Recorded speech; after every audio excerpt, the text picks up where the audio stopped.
Okay, thank you for your patience. Sorry, my internet went out. I will be going over the presentation, but thank you for staying with me.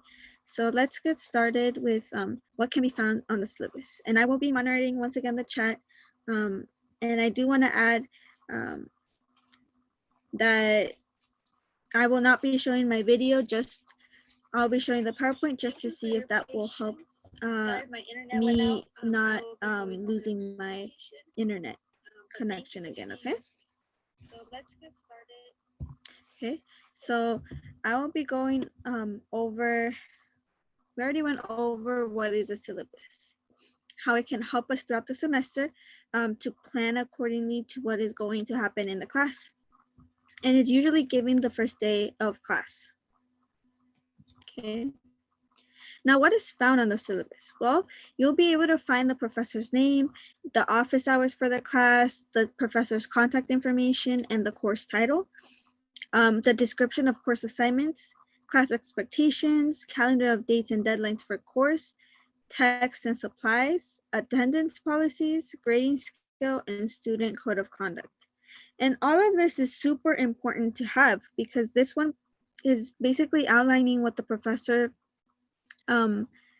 has for you as what is going to make you successful. So for example, the office hours, they have put those hours available to you to be able to contact the professor if you have if you're not understanding something or you just want to do a follow-up about some information with the professor, you can do that during the office hours. The contact information, it'll let you know the best way to contact them, either Canvas or through email. Class expectations, what they expect for the assignments, what they expect throughout class within participation so that you can gain the maximum amount of points. So all of this is something that you will find in the class syllabus. Now, I do want to mention that the syllabus, each syllabus will have a little bit of differences between certain things and aspects depending on the professor, but in generally, this is what it will contain. In addition to that, the syllabus will look similar. It doesn't matter if it's an online class or a meeting class. So it doesn't matter if it's an online class or a class that's online, it should still have this information. Okay. Now I will be going over how to build a relationship with your professor and why it's important. So why is it important to build that connection?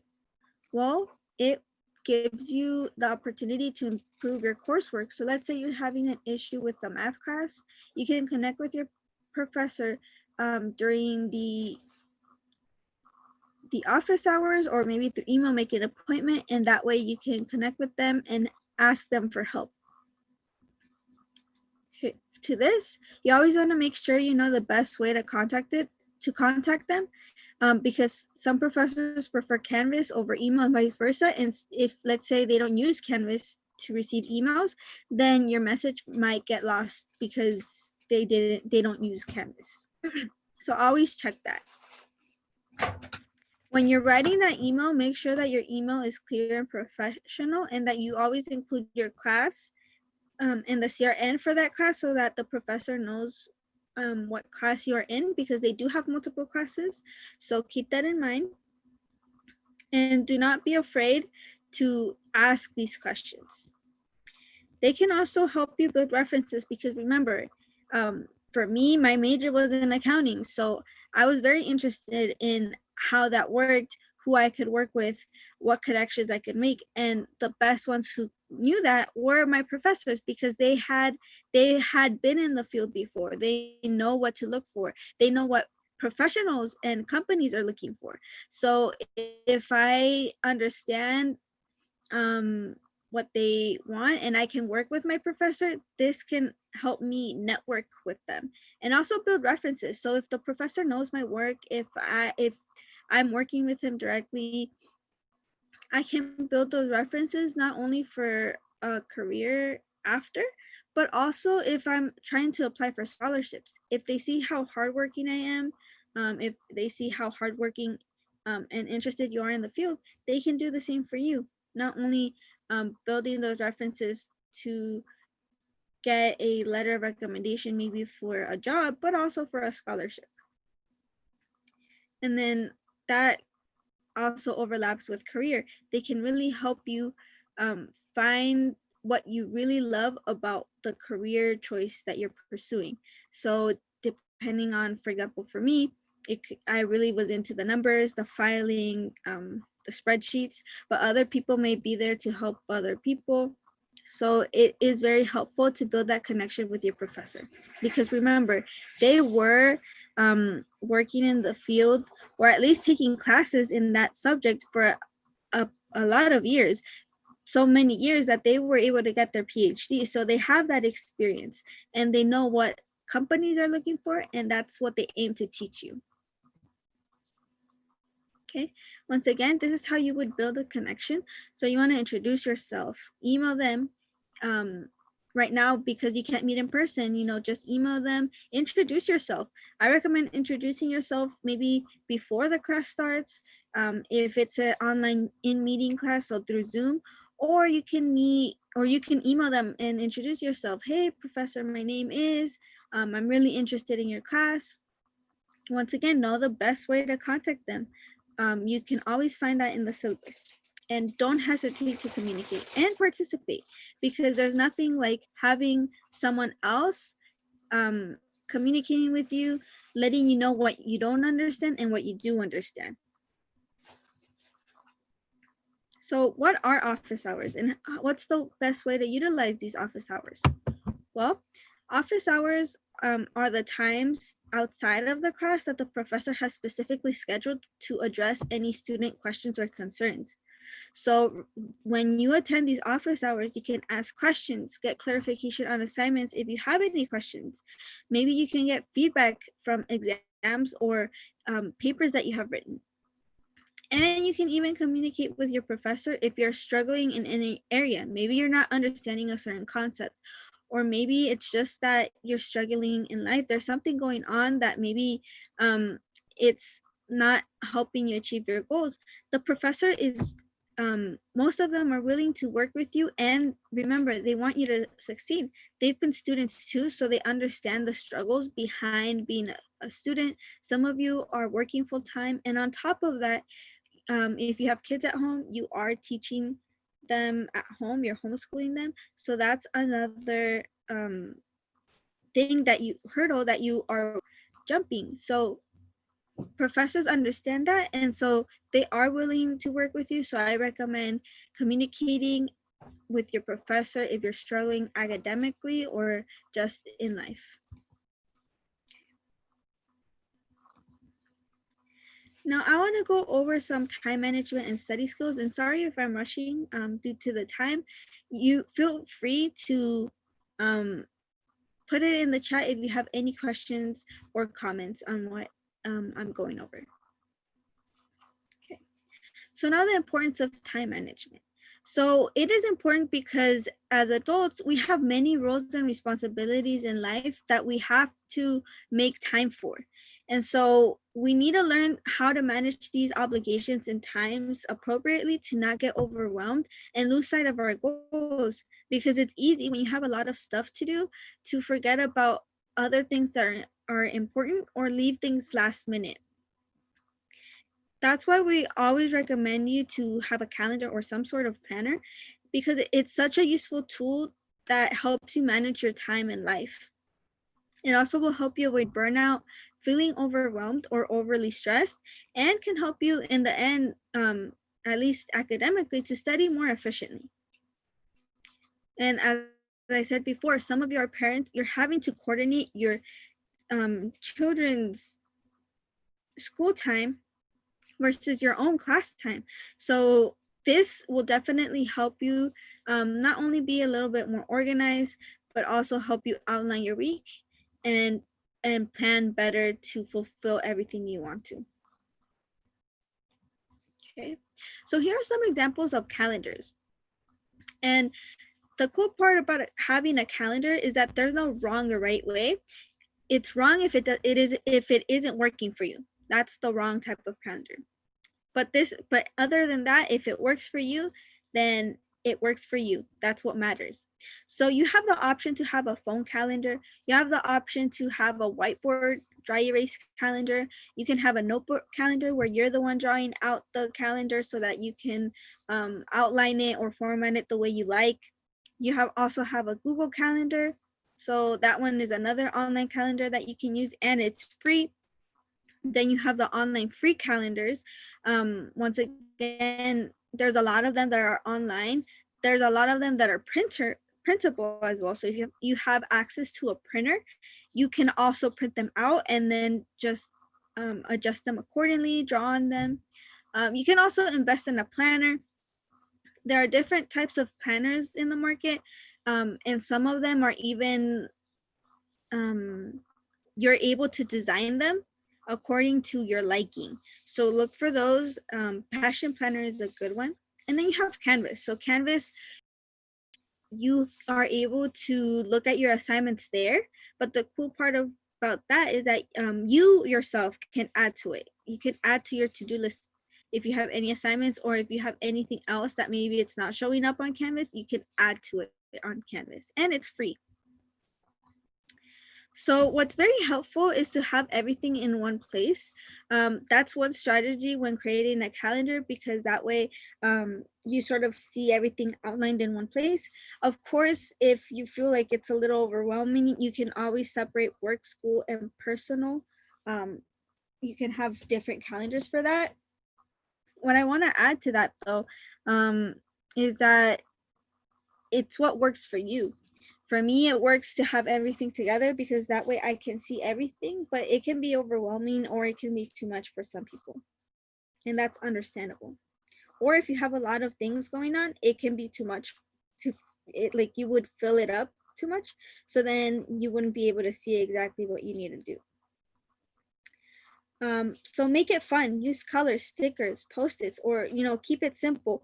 If you are going to join work, school, and personal, I highly suggest to color code, just because this will help you see better what things are work, what things are school, and what things are personal. If you have different categories, it's easier to see things, and it's more appealing to the eye. Remember to prioritize. So what's more important? Maybe in your calendar you really need to go to this meeting and things overlap. Well, with your calendar now, you're able to see if you're double booking yourself, that you might have to cancel one thing because you really need to attend something that's more important than another thing. Always consider that the first 2 weeks of class can be a little bit hectic, so plan accordingly, be it that you have a commuting time that you have to take into account, or work that you have to take into account, or as parents, your students' class time. Check your calendar daily and make changes accordingly. Why? Because things can change from one day to another. So that way you can plan accordingly to the next day. And then you can also update your list to see what else you need to accomplish for that day or that week. That helps you better see what needs to get done and what is already been done. And actually it's very cool when you start being able to scratch off some things off your list. It's very motivating because you're like, I'm getting things done. So that is another thing that's really cool. Okay. Now, what to add? Here are some suggestions. Again, add all of your assignments on your calendar. So from the beginning to the end of the semester to plan accordingly. You want to update this weekly or daily, and remember to schedule breaks for yourself to not overwhelm yourself and your brain, because after a very long study session, your brain may not retain as much information, especially if you're already tired. So definitely make sure that you're planning these breaks so that you're not only retaining the information better, but it's also about self-care and keeping yourself healthy. Okay.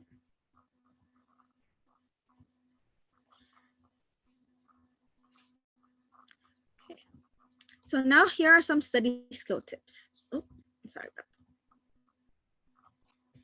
So remember to be selective in note taking. Jot down only important information.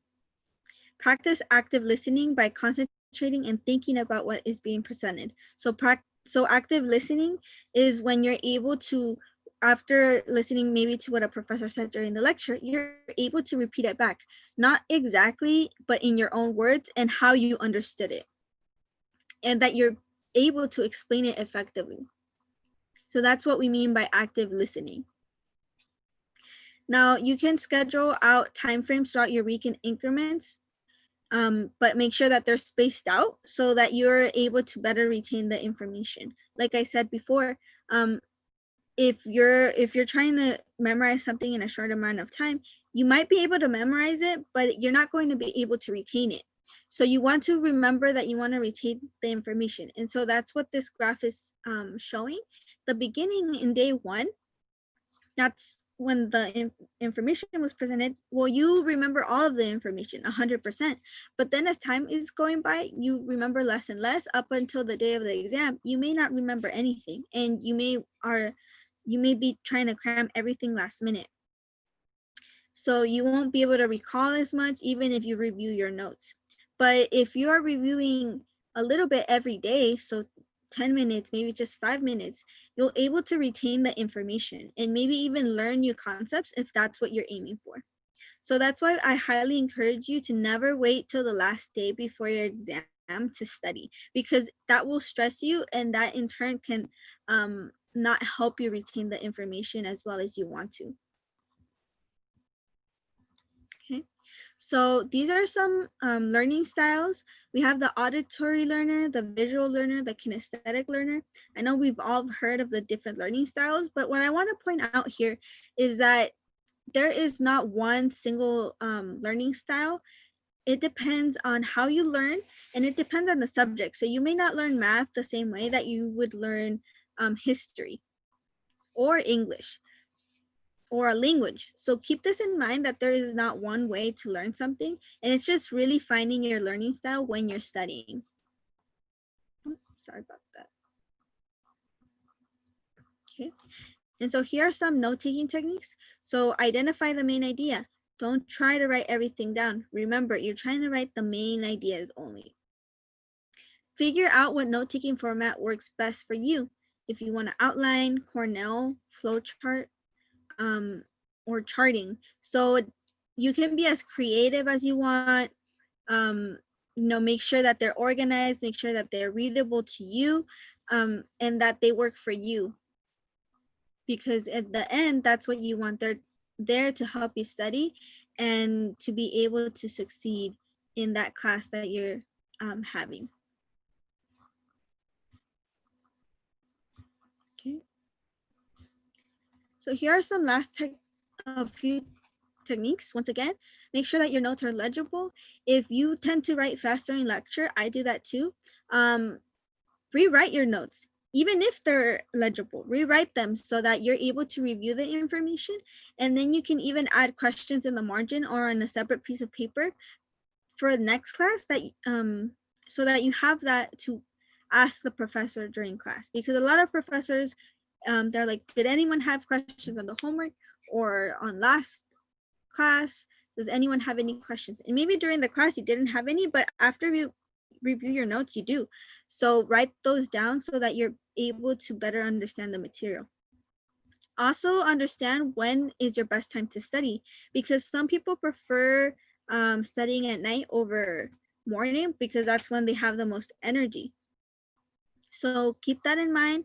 Really see what works for you, because in the end, that's something that will help you succeed. Of course, if for whatever reason you don't like the times that you're studying, it's not working for you, you're always able to form new habits. Okay, so if anyone has any questions. So now student support services. So here are some student support services that are available for students. So we have the English Tutoring Center. Online on the San Diego City College website, you're able to go on their website and register or enroll to their Canvas shell. It's really cool because you can just add it, submit assignments for feedback. They will get back to you as soon as they can, which is usually less than 24 hours. So I highly encourage you to utilize this tool. Then we have the Tutorial Learning Center. So this one is another great tool. They have different topics that they can help you with: math, history. You can check out the list in the Tutorial Learning Center website. I will be posting all of this on YouTube in a little bit. Then we have the Remote Online Students Services website. So this is a list of different departments that you can find online. It's really cool because you can find all of these on here. You can get their information, how to contact them. You know, you already contact the English Center, the Tutorial Center, and when you contact them, you're able to get these resources that are available for you and make use of them. So I highly encourage you to get connected, if not in tutoring services, but in the other services that are available in this website. Okay. So thank you so much for watching. Thank you for waiting for me and for your patience. Please fill out the evaluation. I will be posting this in the chat. Let me pause. Share. Okay. 1 second, please. Okay, and these are our other dates that we having our City Ready sessions. Today is the 11th, so that's why we went over session number 2, ensuring your success at City, and we went over how to be a successful student. But next week we will be going back to session number 1, navigating City College. If you haven't attended the first one or want to watch me again for session number 2, you're welcome to come back. September 18th on Friday, we will be going over how to navigate the San Diego City College website. We will be going over how to navigate the remote online student services, the one I mentioned before, and how to navigate my SDCCD portal.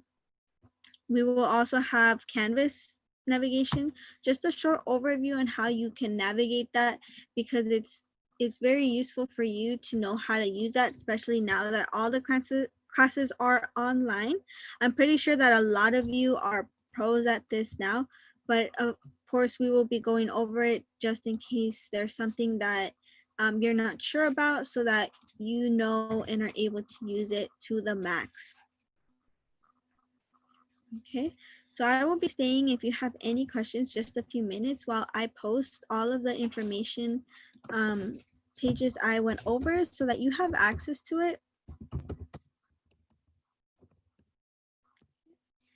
And I'm so grateful that you stayed with me. Please fill out that evaluation form if you can. And if you just came in, please, so this was a City Ready session. We went over some topics. You're welcome to join us for the other City Ready session.